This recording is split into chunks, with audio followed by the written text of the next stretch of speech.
So meron nagtatanong sa atin kung paano ko ba mako-compute, okay, yung pwede kong i-loan kay Pag-ibig. Depende sa sahod na kinikita ko. So puntahan nyo lang itong Pag-ibig Housing Loan Affordability Calculator. So dito, nakalagay kasi dito yung mga pwede mong i-compute, okay? So let's say, i-compute natin dito is yung how much you can borrow based your sa monthly income mo. So nilagay muna natin dito is 100,000 pesos, and then 30 years yung preferred payment period natin. And then 5 years, 6.5 interest, fixing period. So ang pwede mong i-loan ay nasa 5.5 million pesos.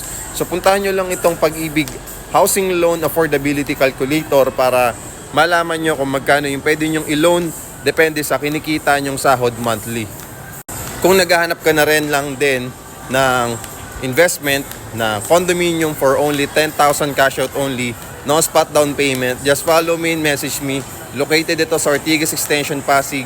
18,000 to 19,000 pesos per month at kami pang bahala mag-process ng loan mo. In just 30 days, meron ka ng approval. Pwede mo na agad malipatan in just 30 days process. Okay? Follow me and message me po.